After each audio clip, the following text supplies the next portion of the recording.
তো বন্ধুরা আজ আমরা কথা বলবো আমাদের জবা ফুল গাছের পরিচর্যা নিয়ে। কারণ আমরা সকলে জানি গরমের শুরু থেকে শীতের শুরু পর্যন্ত সময়টা আমাদের জবা গাছে প্রচুর পরিমাণে গ্রোথ আসার সময়, গাছে প্রচুর পরিমাণে ফুল আসার সময়। কিন্তু এই সময় দাঁড়িয়ে তোমাদের যে সমস্ত জবা গাছে সুন্দর গ্রোথ আসছে না, যে সমস্ত জবা গাছের কুঁড়ি ও পাতা হলুদ হয়ে ঝরে যাচ্ছে, যে সমস্ত জবা গাছ থেকে তোমরা ফুল পাচ্ছ না, যে সমস্ত জবা গাছ এই সময় তোমাদের দুর্বল হয়ে পড়ছে, সেই সমস্ত জবা গাছগুলোকে পুনরায় তোমাদের সুস্থ করে তুলতে হলে, পুনরায় জবা গাছ থেকে প্রচুর পরিমাণে ফুল পেতে হলে, জবা গাছকে দ্রুত হারে বৃদ্ধি বিকাশ করতে হলে এই সময় দাঁড়িয়ে কিন্তু আমাদের তিনটি গুরুত্বপূর্ণ কাজকে করতে হবে। এবং তার সঙ্গে সঙ্গে এই খাবারটি আমাদের মাত্র 4টি দানা আমাদের জবা গাছের মধ্যে প্রয়োগ করতে হবে। তাহলে এই সম্পূর্ণ বর্ষা থেকে শুরু করে আমরা শীতের শুরু পর্যন্ত জবা গাছগুলোকে যেমন দ্রুত হারে বৃদ্ধি বিকাশ করতে পারবো, তেমন কুঁড়ি ঝরে পড়া, পাতা হলুদ হয়ে যাওয়ার সমস্যাকে কিন্তু আমরা দূর করতে পারবো। এবং তার সঙ্গে সঙ্গে প্রত্যেকটা জবা গাছ থেকে আমরা প্রচুর পরিমাণে ফুল পেতে পারবো। তো কোন কোন কাজকে এই সময় করতে হবে, এই খাবারটা কি খাবার, কিভাবে আমাদের গাছের মধ্যে প্রয়োগ করতে হবে, তো আজকে এই সব তথ্যগুলিকে জানতে হতে গেলে ভিডিওটা শুরু থেকে শেষ পর্যন্ত তোমাদের দেখতে হবে এবং অবশ্যই ভিডিও শুরুতে একটা লাইক করে দিতে হবে। যারা নতুন বন্ধু চ্যানেলে প্রথম, অবশ্যই কিন্তু চ্যানেলটা সাবস্ক্রাইব করে নেবে। তো বন্ধুরা শুরুতেই আমি আমার কিছু জবা গাছকে তোমাদের দেখাচ্ছি। দেখো তোমরা দেখতে পাচ্ছ এই যে জবা গাছটা মাত্র কিন্তু 6 মাস বয়স, গাছটার কিন্তু হেলথ পুরোপুরি ঠিকঠাক আছে, গাছটা বৃদ্ধি বিকাশও কিন্তু ঠিকঠাক ভাবে হচ্ছে। কিন্তু দেখো বন্ধুরা তার সত্ত্বেও গাছের মধ্যে কুঁড়ি বা ফুল কোনোটাই আসেনি। গাছগুলো নতুন নতুন ডালপালা এবং পাতা বৃদ্ধি করছে, কিন্তু কুঁড়ি বা ফুলের দেখা আমি এখনো পর্যন্ত কিন্তু গাছটার মধ্যে পাইনি। এর সাথে সাথে বন্ধুরা এই যে জবা গাছগুলো তোমরা দেখতে পাচ্ছ, এই জবা গাছগুলোর বয়সও কমসে কম 3 থেকে 4 মাস।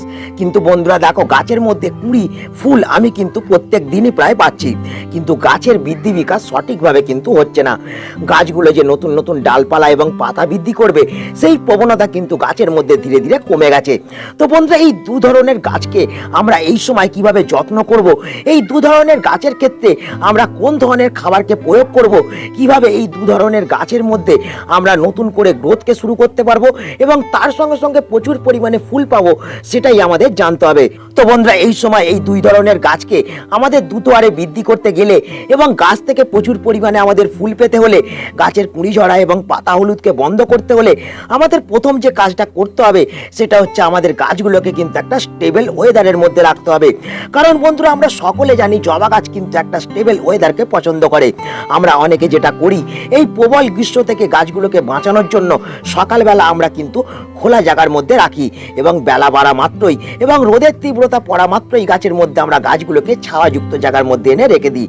তো বন্ধুরা এই কারণেই আমাদের গাছগুলো সঠিকভাবে যেমন এই সময় বৃদ্ধি বিকাশ হচ্ছে না, তেমন গাছ থেকে আমরা কিন্তু সঠিকভাবে ফুল পাচ্ছি না। তাই এই সময় আমাদের প্রত্যেকটা জবা গাছকে ছাদ বাগানের এমন একটা স্থানের মধ্যে রাখতে হবে যাতে জবা গাছগুলো সারাদিনে সমান একটা ওয়েদার পায়। যদি আমরা রোদে রাখি তাহলে সারাদিন গাছগুলোকে আমরা রোদে রাখবো এবং এমন একটা স্থানের মধ্যে রাখবো যাতে বৃষ্টির জলও গাছের পাতার মধ্যে ডাইরেক্ট পড়তে পারে। কিন্তু যদি আমরা গাছগুলোকে একটু সেরি জায়গার মধ্যে রাখি বা একটু ছাওয়া জায়গার মধ্যে রাখি, তাহলে কিন্তু আমাদের এই সময় গাছগুলোকে ঠিক সেরি জায়গার মধ্যেই সারাদিন রাখতে হবে। আমরা যদি আবহাওয়ার তারতম্য করে ফেলি তাহলেই কিন্তু আমাদের গাছে সঠিকভাবে ফুল আসবে না, গাছ সঠিকভাবে বৃদ্ধি বিকাশ করতে পারবে না, গাছের পাতা হলুদ হয়ে যাওয়া, গাছের কুঁড়ি ঝরে পড়ার সমস্যাকে কিন্তু আমরা কখনোই দূর করতে পারবো না। তো বন্ধুরা এই সময় সেই কারণে আমাদের কিন্তু সব থেকে ভালো হবে গাছগুলোকে খোলা স্থানের মধ্যে রাখা, যেখানে সারাদিনের রোদ পাবে এবং বৃষ্টি হলে ডাইরেক্ট বৃষ্টির জল গাছের মধ্যে পড়বে। এক্ষেত্রে আমাদের জবা গাছগুলো দ্রুত বৃদ্ধি বিকাশ করবে, গাছের পাতা এরকম সবুজ টান টান থাকবে, গাছের মধ্যে কোনো ধরনের সমস্যা কিন্তু তোমরা লক্ষ্য করতে পারবে না। তো বন্ধুরা এই তো ছিল প্রথম একটা টিপস। এরপর চলো আমরা এগিয়ে যাই আমাদের 2 নম্বর এবং গুরুত্বপূর্ণ টিপসের দিকে। তো বন্ধুরা এই সময় তোমরা বারবার যে প্রশ্নটা আমাকে করছো বা অনেকেই যে কথাটা আমাকে বলছো যে তোমাদের জবা গাছগুলিকে রোদে রাখা সত্ত্বেও তোমাদের জবা গাছগুলিকে সঠিকভাবে তোমরা বৃদ্ধি বিকাশ করতে পারছো না, জবা গাছের কুঁড়ি একটি একটি করে হলুদ হয়ে ঝরে যাচ্ছে, জবা গাছের ফুল আসা ধীরে ধীরে কমে যাচ্ছে, তার সঙ্গে সঙ্গে জবা গাছের পাতা হলুদ হয়ে ঝরে গাছগুলি কিন্তু ন্যাড়া হয়ে পড়ছে এবং অনেক সময় দেখা যাচ্ছে রোদের তীব্রতা বেড়ে যাওয়া মাত্রই জবা গাছগুলি কিন্তু ঝিমিয়ে পড়ছে। তো বন্ধুরা আমাদের একটা কথাকে মাথায় রাখতে হবে, আমাদের জবা গাছগুলিকে রোদে রাখার পাশাপাশি আমাদের এটাকে খেয়াল রাখতে হবে যাতে আমাদের জবা গাছটা সবসময় সুস্থ সবল এবং সতেজ থাকে। এবং তার জন্য আমাদের যে দ্বিতীয় কাজটা করতে হবে, এই সময় আমাদের গাছের মাটিতে কিন্তু সঠিকভাবে আমাদের জলকে প্রয়োগ করতে হবে। আমাদের সকলকে একটা কথা মাথায় রাখতে হবে, আমাদের জবা গাছ কিন্তু সবসময় ময়েশ্চার মাটিকে পছন্দ করে না। অতিরিক্ত জল আমরা গাছের মাটিতে প্রয়োগ করব না, আমরা এই প্রচন্ড গরমে কম জলকে গাছের মাটিতে প্রয়োগ করব। এই দুটি ক্ষেত্রেই কিন্তু গাছের মারাত্মক সমস্যা হবে। গাছের পাতা একটিও গাছের মধ্যে কিন্তু থাকবে না, গাছ থেকে হলুদ হয়ে ঝরে পড়বে, গাছের কুঁড়ি হলুদ হয়ে ঝরতে থাকবে, গাছে কিন্তু ফুল আসা বন্ধ হয়ে গিয়ে গাছগুলো কিন্তু ধীরে ধীরে মারা যেতে শুরু করবে। তাই এই সময় আমাদের যেটা করতে হবে, আমাদের গাছের মাটিকে সবসময় কিন্তু এরকম ময়েশ্চার রাখতে হবে। তোমরা দেখতে পাচ্ছ আমার গাছের মাটিটা কিন্তু সুন্দরভাবে ময়েশ্চার আছে। তো এইরকম ময়েশ্চার মাটি যদি আমরা সবসময় আমাদের জবা গাছের মধ্যে রাখতে পারি, তাহলে এই প্রচন্ড গরম থেকে শুরু করে বর্ষার শুরু পর্যন্ত আমরা গাছগুলোকে কিন্তু সুস্থ রাখতে পারবো। প্রচন্ড গরমেও গাছের মধ্যে থেকে আমরা প্রচুর পরিমাণে ফুল পাবো, গাছের পাতা হলুদ হয়ে যাওয়া, কুড়ি ঝরে পড়ার সমস্যাকে কিন্তু আমরা চিরতরে আমাদের জবা গাছ থেকে বিদায় দিতে পারবো। এবং তার সঙ্গে সঙ্গে সারা বছর আমরা জবা গাছকে সুস্থ রাখতে পারবো এই সঠিকভাবে জল প্রয়োগ করার মাধ্যমে। তো বন্ধুরা, এই তো ছিল আমাদের দ্বিতীয় একটা টিপস। এরপর চলো আমরা এগিয়ে যাই আমাদের এই জবা গাছ পরিচর্যা করার ক্ষেত্রে 3 নম্বর টিপসের দিকে। তো বন্ধুরা, আমাদের জবা গাছের 3 নম্বর পরিচর্যা কি হবে সেটা বলার আগে আমি ছোট্ট একটা বিষয়কে তোমাদের দেখিয়ে নিতে চাই। তোমরা দেখতে পাচ্ছ আমার এই গাছটা কিন্তু সঠিকভাবে বৃদ্ধি বিকাশ হচ্ছে, কিন্তু গাছের পাতা একেবারেই কিন্তু সঠিক নেই। গাছের পাতা কিন্তু ধীরে ধীরে ছোট হতে শুরু হয়েছে, তার সঙ্গে সঙ্গে গাছের কুঁড়িগুলোর আকারও কিন্তু ছোট হয়ে যাচ্ছে। তার ফলে গাছ থেকে যে ফুল পাচ্ছি সেই ফুলের আকারও কিন্তু খুবই ছোট। তো বন্ধুরা, আমাদের জবা গাছের মধ্যে এই সমস্যাটি হওয়ার কারণ আমাদের জবা গাছের শিকড় সঠিকভাবে বৃদ্ধি বিকাশ না হওয়া। তো বন্ধুরা, শুরুতেই আমাদের একটা বিষয়কে মাথায় রাখতে হবে, আমাদের প্রত্যেকটা জবা গাছকে দ্রুত হারে বৃদ্ধি বিকাশ করতে হলে, প্রত্যেকটা জবা গাছের পাতাকে এরকম স্বাভাবিক বড় বড় রাখতে হলে, প্রত্যেকটা জবা গাছ থেকে এরকম বড় বড় ফুল পেতে হলে আমাদের জবা গাছগুলোকে বৃদ্ধি বিকাশ করার আগে আমাদের জবা গাছের শিকড়কে কিন্তু বৃদ্ধি বিকাশ করতে হবে। আমরা যতক্ষণ না জবা গাছের শিকড়কে বৃদ্ধি বিকাশ করতে পারবো ততক্ষণ কিন্তু আমাদের জবা গাছকে আমরা স্বাভাবিক অবস্থায় রাখতে পারবো না। জবা গাছের কুঁড়ি ও ফুল ছোট হতে থাকবে, জবা গাছের পাতা ধীরে ধীরে ছোট হয়ে যাওয়ার ফলে জবা গাছগুলি কিন্তু দুর্বল হয়ে পড়বে। তাই এক্ষেত্রে আমাদের যে কাজটা করতে হবে, আমাদের জবা গাছের মাটিটাকে কিন্তু খুঁজে দিতে হবে। কারণ বন্ধুরা, আমরা সকলেই যেটা করি, জবা গাছের মাটিতে আমরা জল প্রয়োগ করি, জবা গাছের মাটিতে আমরা খাবার প্রয়োগ করি, কিন্তু সঠিক সময় আমরা জবা গাছের মাটিকে কিন্তু খুঁজে দিই না।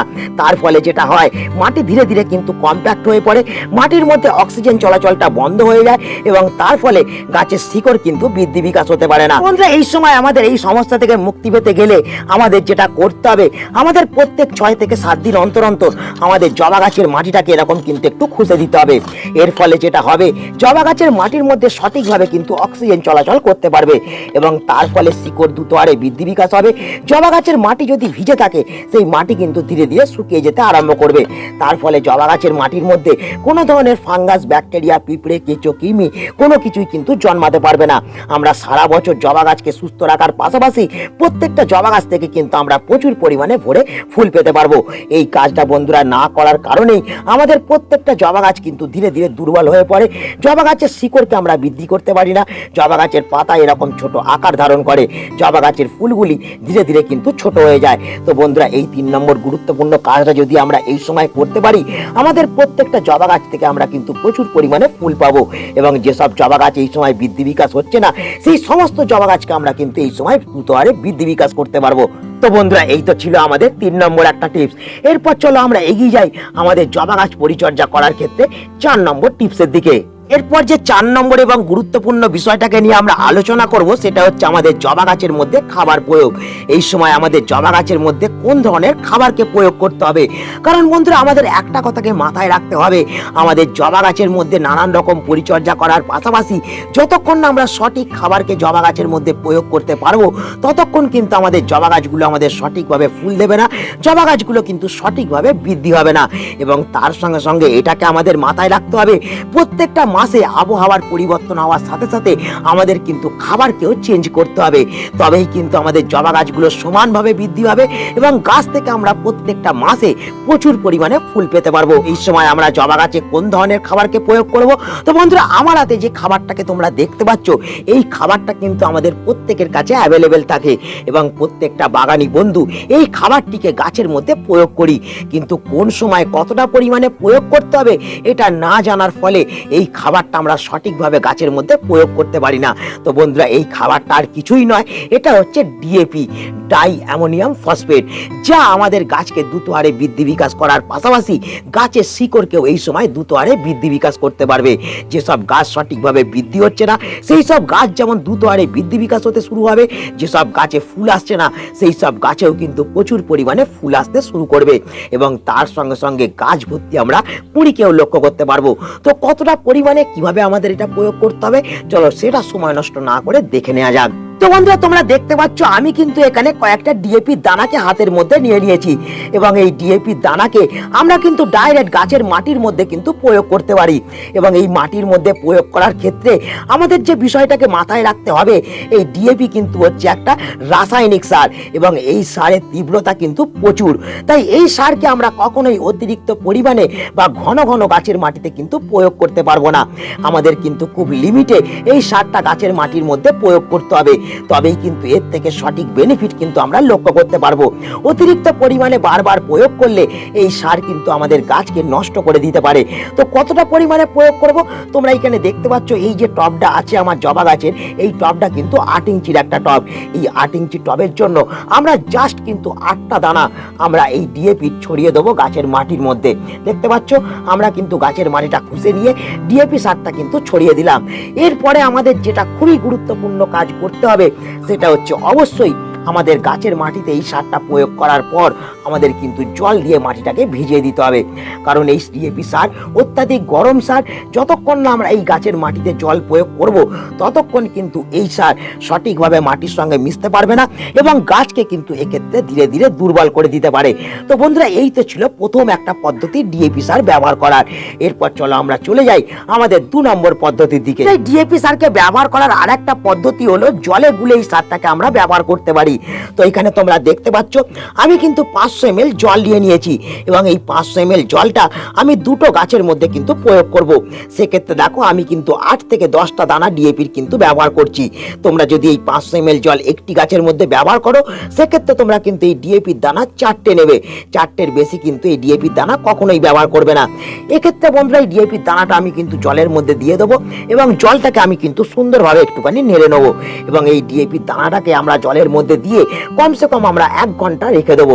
1 ঘন্টা রেখে দেওয়ার পর আমরা দেখতে পাবো এই ডিএপি দানাগুলো জলের সঙ্গে সম্পূর্ণভাবে কিন্তু মিশে গেছে এবং এই জলটাকে আমরা গাছের মধ্যে কিন্তু প্রয়োগ করে দেবো। বন্ধুরা, আমরা যে মাটির মধ্যে ডিএপি দানাটাকে প্রয়োগ করলাম এর থেকে রেজাল্ট পেতে গেলে কমসে কম আমাদের 7 থেকে 8 দিন কিংবা 10 দিন সময় লাগবে, কিন্তু আমরা যদি এই রকম জলে গুলে ডিএপি দানাকে ব্যবহার করি সেক্ষেত্রে আমাদের কিন্তু 4 থেকে 5 দিনের ভেতরেই আমরা গাছ থেকে সুন্দর ফলাফল লক্ষ্য করতে পারবো। চলো আমরা 1 ঘন্টা পর ফিরে আসি এবং এই জলটাকে আমরা কতটা পরিমাণে কোন টবের মধ্যে প্রয়োগ করব সেটা আমরা দেখে নিই। তো বন্ধুরা, তোমরা দেখতে পাচ্ছ আমার কিন্তু এখানে ডিএপি মিশ্রিত জলটা তৈরি হয়ে গেছে এবং এই জলটা কিন্তু আমি গাছে প্রয়োগ করার জন্য প্রস্তুত হয়ে গেছি। কিন্তু বন্ধুরা, এই সারটি কতটা পরিমাণে আমাদের গাছের মধ্যে প্রয়োগ করতে হবে সেটা কিন্তু আমাদের জানতে হবে। তো বন্ধুরা, তোমরা দেখতে পাচ্ছ আমি কিন্তু এই ডিএপি মিশ্রিত জলটা আমার জবা গাছের টবের কাছে নিয়ে চলে এসেছি এবং এই জলটাকে আমরা কিন্তু এবার গাছের মাটির মধ্যে প্রয়োগ করব। এই যে টবটা তোমরা দেখতে পাচ্ছ এটাও কিন্তু বন্ধুরা একটা 8 ইঞ্চির টব।